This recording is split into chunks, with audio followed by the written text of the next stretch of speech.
Proyekto Helmo.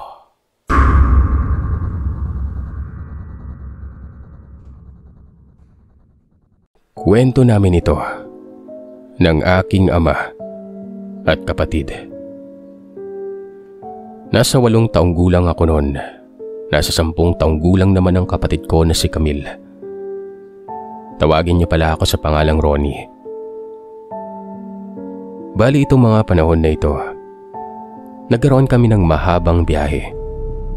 Kasama ang aming ama na tawagin na lamang nating June.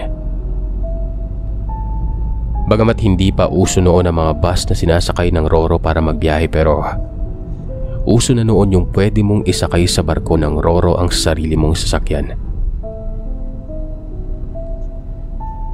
Galing kami ng San Juan noon sa Manila. Plano namin na iuwi kami ni Papa sa mga lolo at lola namin sa probinsya. Pero dadali namin yung sasakyan. Naiwan si Mama sa Manila noon sa kadahilan ng meron siyang trabahong kailangang tapusin.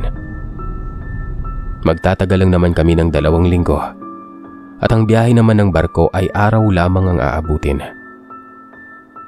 2 isla mula sa Manila ang sasampahan namin. Pwede naman sanang isa. Kaso ewan ko sa papa ko. May dadaanan pa umano siya sa isang isla noon dahil may mga kamag-anak kami doon na merong ipapadala para kay lolo. Kami naman ng mga anak, syempre, ano magagawa namin, di ba? Bumiyahe na kami noon. Maayos naman ang pagdating namin sa pier.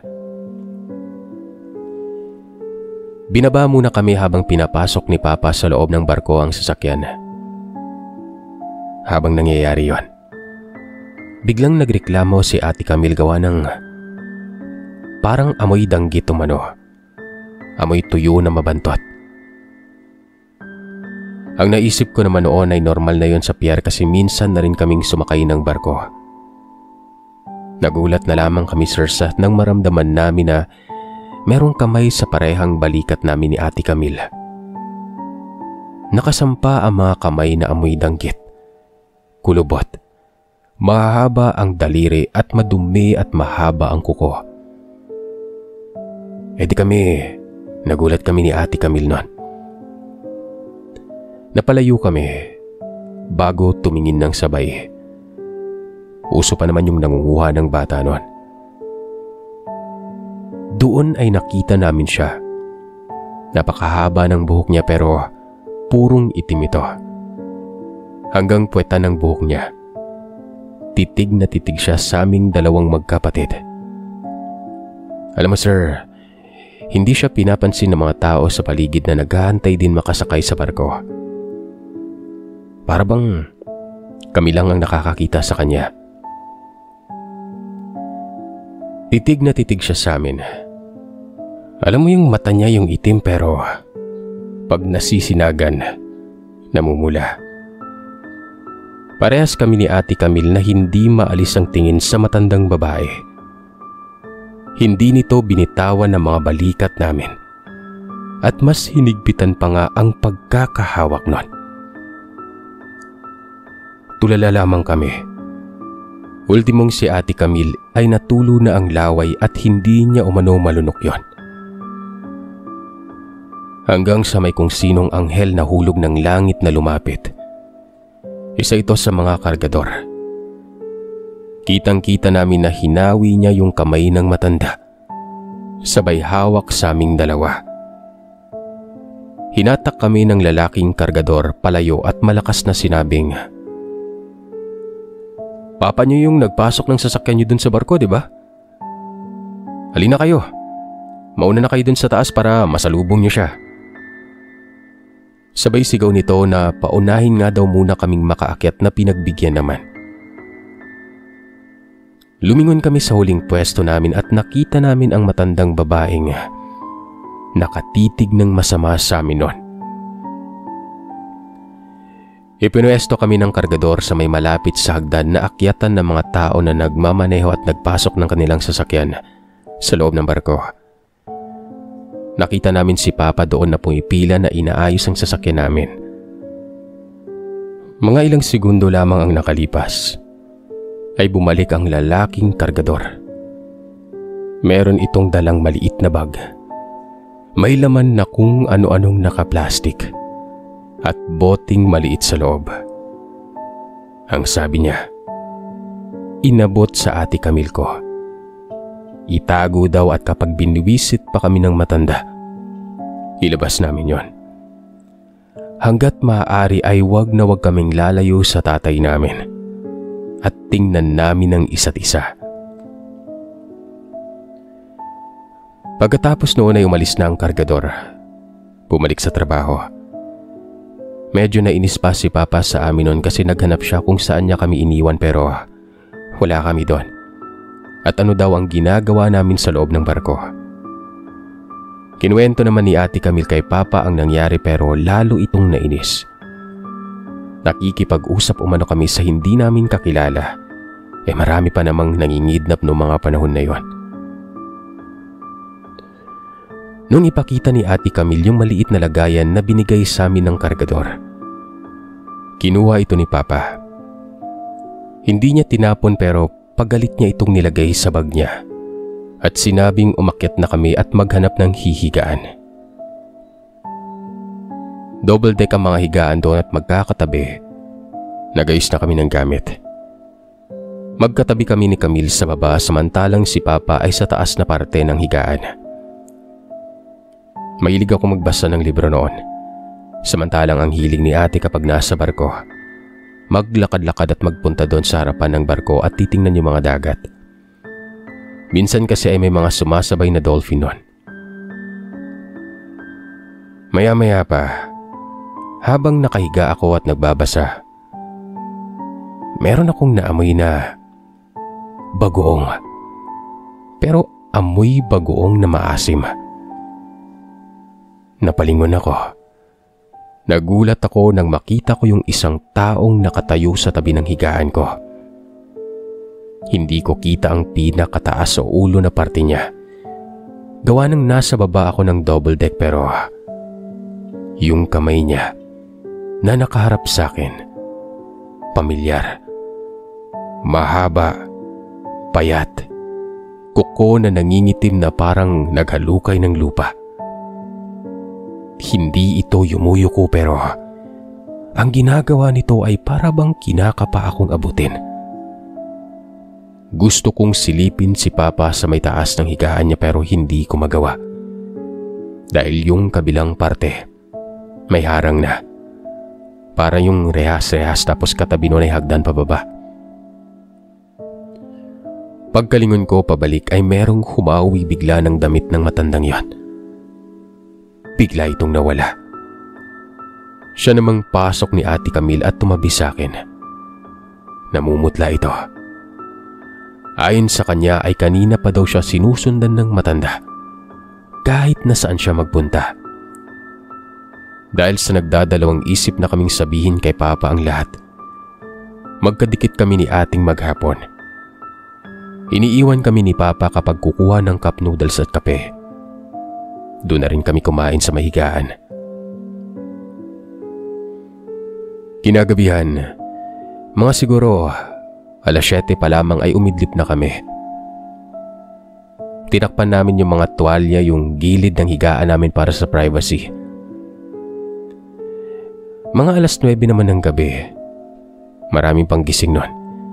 Iba nga ay hindi natutulog talaga.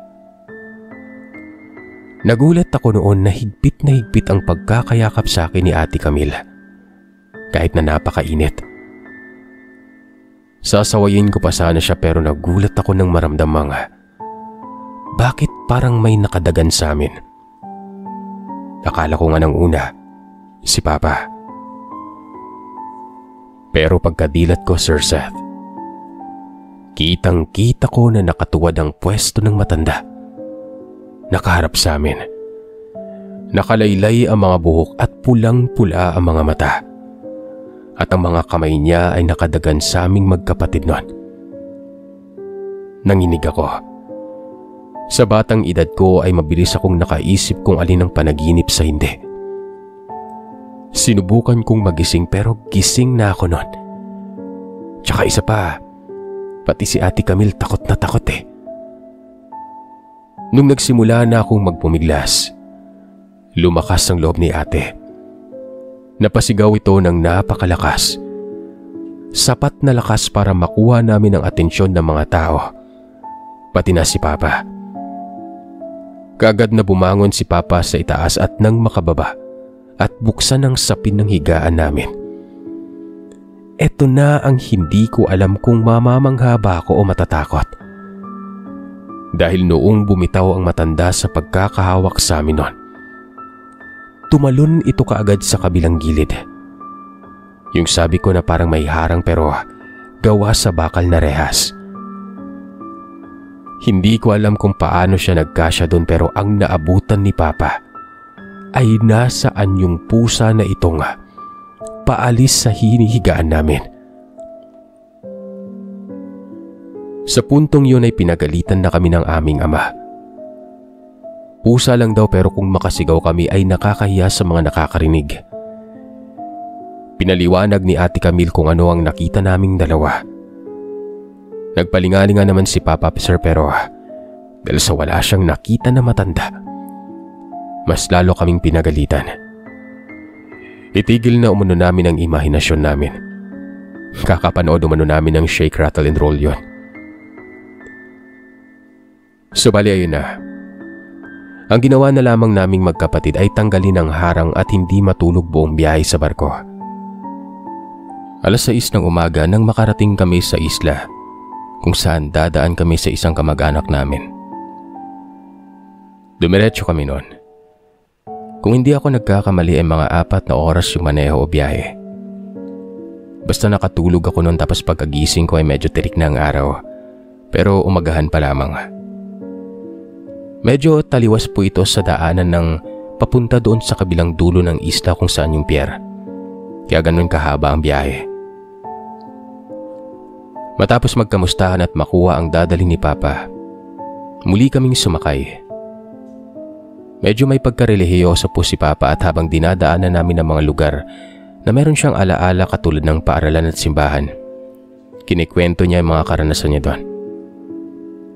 Huminto kaming saglit sa simbahan noon. Bababa pa lamang kami sir, nang bigla akong kinalabit ni Ate Camille. Meron siyang itinuro sa may pintuan ng simbahan na yon. Merong babaeng nakatayo, nakatitig sa amin. At hindi ako pwedeng magkamali. Yun ang matandang kasabay naming sumakay sa barko.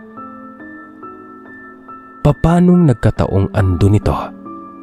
At papanong bakit sa malayo pa lamang ay nakikita na niya kami noon? Hindi kami bumaba.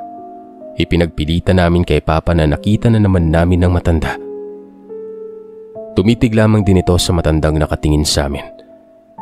Pagkatapos ay muli kaming pinagalitan at sinabing kung hindi o ayaw naming sumama sa kanya sa loob ng simbahan, bahala daw kami.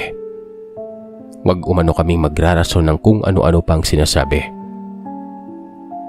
Baling ending, kami na naman ang napasama. Noong papasok na si Papa sa may simbahan, biglang naglakad ang matandang babae na ito palapit sa amin. Nagtalukbong ng balabal sa ulo. Dito na kami bumaba. Kinuha ang susi. Ang kotse namin noon ay walang alarm at hindi matik ang lock. Pagkababa ay ilalak mo ito sa pamamagitan ng pagpihit ng susi sa pinto. Pagkababa ay tumakbo kami sa gilid ng simbahan. Doon kami dumaan. Hindi na namin nilingon ang matanda at pagkapasok ay hinanap namin si Papa at tumabi sa kanya habang nagdadasal ito. Matapos ng ilang sandali ay bumalik na ulit kami ng sasakyan. Pagkapasok namin, meron kaagad kaming naamoy na kakaiba. Alam niyo yung amoy maanta? Yung parang kaamoy ng durian na may konting langsa. Chinek pa ni Papa lahat ng gamit namin pero sa pagkakaalala niya ay wala naman kaming dalang kahit na anong prutas. Pero nangangamoy talaga. Kaya ang ginawa na lamang niya ay binuksan ang bintana. Malamig naman ang simoy ng hangin sa probinsya kaya patuloy na kami sa biyahe noon. Meron pang isang ninong si Papa sa Pantalan noon na tutuluyan namin na kamag-anak din. Magpapahinga kami roon para naman sa susunod na darating na barko. Nagtanghalian kami sa kalagitnaan ng biyahe. Mabilis kaming kumain at makalipas ng ilang minuto ay tumabi si Papa sa isa na namang simbahan at nagsiesta ito saglit. Antok na antok umano si Papa noon, lalo na at hindi niya maalis ang pangangamoy hindi maganda ng kotse. Lilinisin niya na lamang umano ito pagkarating doon sa ninong niya. Mga siguro pasado 2:00 na magsimula na ulit kaming bumiyahe. Naalala ko noon na inabot pa kami ng mahigit 6 na oras sa biyahe dahil hindi din naman kabilisan ng kotse namin noon. Tandang-tanda ko noon dahil pasado 8:00 ng gabi nang mangyari ang pinakamalagim na karanasan na nasaksihan ko sa buong buhay ko. Unang pagpapakita ayon kay Papa. Abala kami ni Ate Camille sa likod ng sasakyan. Lumipat na kami noon at wala nang kasama si Papa sa harap. Ramdam na umano noon ni Papa na tila ba may nakabuntot sa amin. Pero ang ipinagtataka niya, hindi ito sasakyan. Lalo na noong nakalabas na kami ng syudad. Tila ba may kung anong hayop ang hindi lumulubay sa amin. Nakikita niya ito sa side mirror at rear view mirror. Ang bilis naman umano ng hayop na ito ayon kay Papa pero hinayaan niya na lamang ito. May mga kabayan pa naman kasi kami nang dadaanan nun. Pangalawang pagpapakita. Dumadaan na kami sa kalsadang puro mga magkakaharap ang mga kahoy. Napapansin ni Papa na bakit parang may nauunang mga kalasan ng mga punong kahoy sa daan. As sinaglalaglagan ng mga dahon at sanga bago pa man kami dumaan. Hindi naman kalakasan ng hangin nung gabing yon. Gawa ng ang kalsada na ito ay napapalibutan ng mga bundok. Maya-maya pa, sa harapan, malapit na malapit sa kotse na muntikan ng mabangga ni Papa. Merong bumagsak. Sigurado daw si Papa na malaking hayop yon na itim. Tumayo pa ito pagkabagsak niya. Gamit ang dalawa nitong mga paa. Tumayo na parang tao. Yumuko ulit.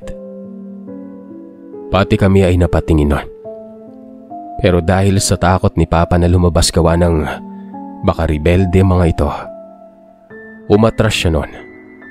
Pagkatapos ay inilihis ang direksyon.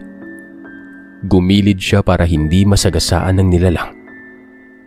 Pero pagkaiwas niya sa may banda niya mismo, muli niyang sinilip ang bumagsak na yon sa kapunuan. At nagulat siya nang makitang isa na lamang itong pusa. Pusang may kakaibang laki ng mata na sinundan ng titig si Papa hanggang sa makalagpas na kami.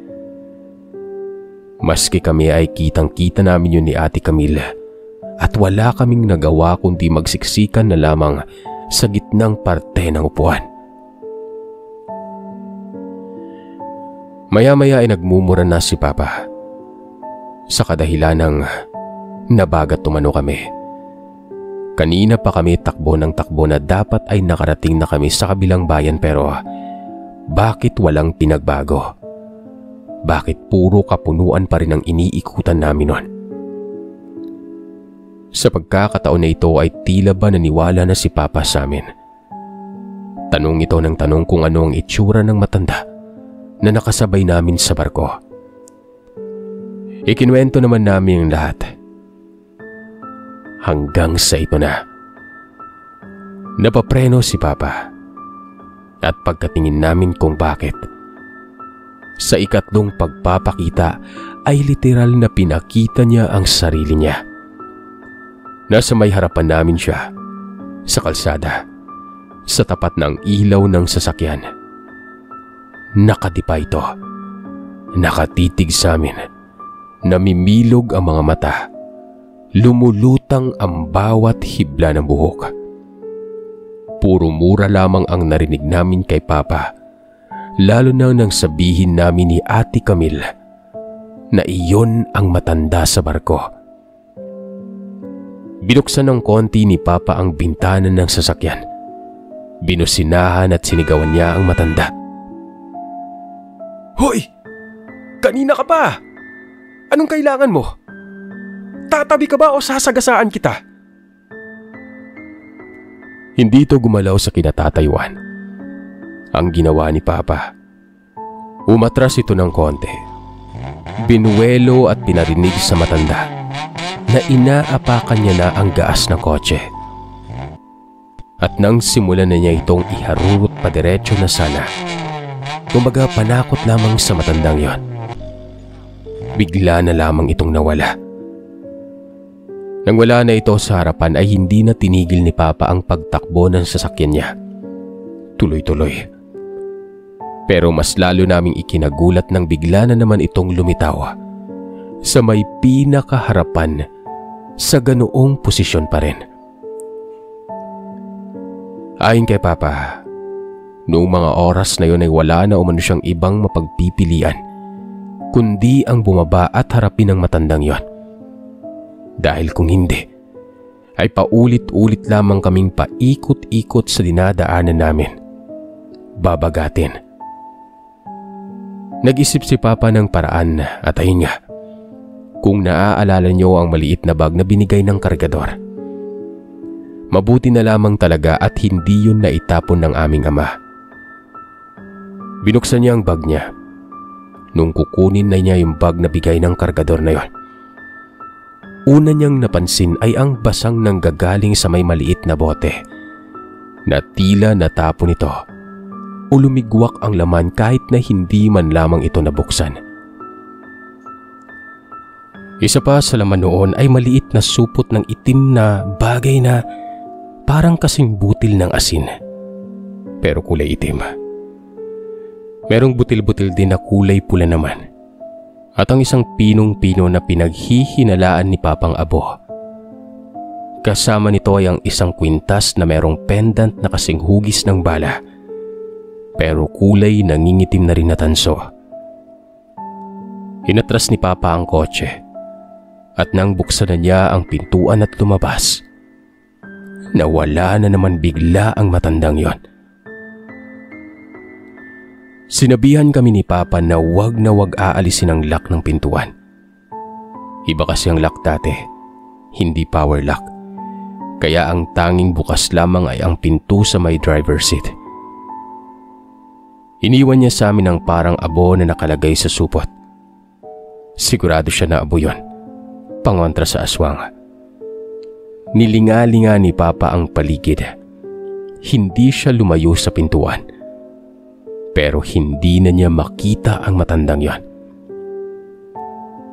Hanggang sa napasigaw na lamang ako nang sa may pintuan, sa kanang bahagi ng sasakyan, naroroon nakadungaw ang matandang parang malaking holen na pula ang namimintog na mga mata. Makapalang gilagid nito na halos hindi na niya masara. Samantalang ang mga ipin niya ay parang kasing liit at kasing tulis ng balat ng langka. At kahit may kadiliman ng paligid ay malinaw na malinaw sa amin ang naninilaw nitong laway na pilit tinidilaan ang bintana ng sasakyan habang sinusubukang buksan yon. Nawala ng malay si Ate Camille. Samantalang sumisigaw ako. Tumakbo si Papa sa kinaroroonan ng matanda. Kampante ang matanda nun, kaya wala siyang pagdadalawang isip na sinalubong si Papa. Nakabuka ang palad nito na tila sasaluhin ang mga palad ni Papa na pasampal ang lapit sa kanya. Para silang nag-appear sa ganong senaryo. Pero nang dumikit ang palad ni Papa sa palad ng matandang yon, mahigpit itong hinawakan ni Papa. Biglang humiyaw ang matanda. Kinalmot si Papa. Hindi binitawan ni Papa ang isang kamay nun ng nilalang na ito. Grabe ang hiyaw ng matanda nun.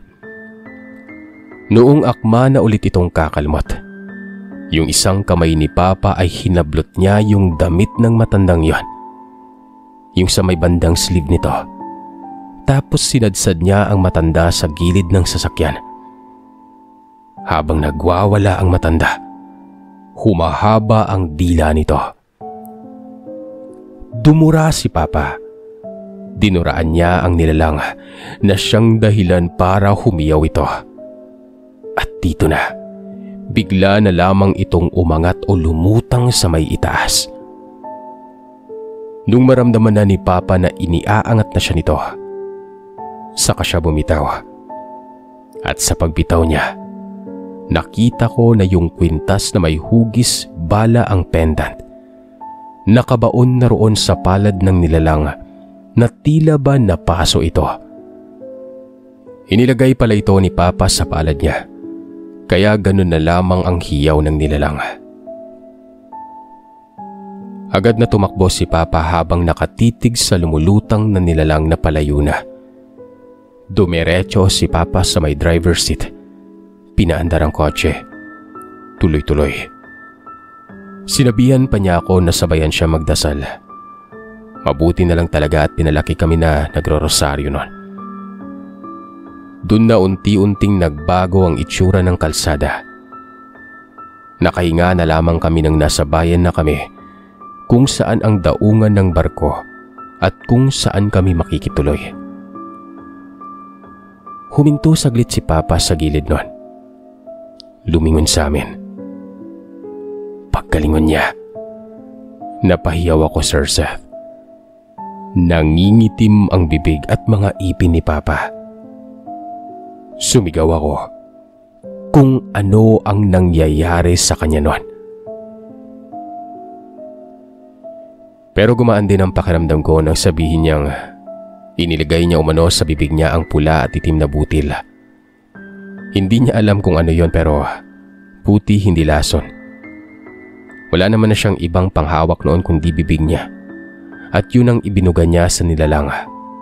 Kaya iyak ito ng iyak. Tingin niya ay nahapdian ng nilalang sa kung anumang lasang asin na mga butil na yon. Nang makarating kami sa ninong niya, nagtawag naman ng manggagamot ang mga kamag-anak namin doon. Ayon dito, napagkainteresan umano kami, lalo na si Ate Camille ng matanda, na para bang gusto niya itong iyang gawin. Meron umano itong iniwang tanda sa kotse kaya nabagat o naligaw kami at nasusundan kami kahit na kung saan-saan na kami nakakarating.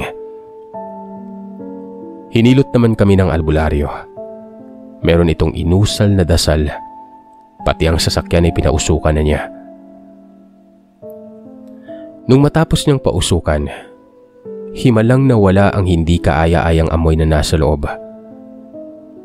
Matapos ang lahat, kampanting sinabi ng manggagamot na hindi na umano makakasunod ang nilalang sa Pierre.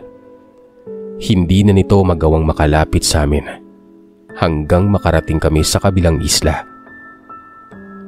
Mababaw lamang din ang kalmot kay Papa. At tama umano ang ginawa ni Papa na harapin ito dahil hindi umano kami makakabalik sa tamang kalsada kung patuloy lamang kaming magmamaneho. Yun ang una at huling pagdala ni Papa ng sasakyan sa tuwing maglalayag kami. Takot na rin siya. At alam mong kapag naglo-long ride kami, sir, Batangas, Bicol, Ilocos, Baguio, Santa Makmak na bawang, asin at luya ang palagi naming dala.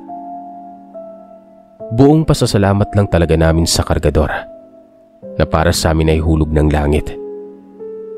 Dahil kung hindi dahil sa kanya at sa bigay niya, ewan, baka nabiktima na kami ng matandang aswang.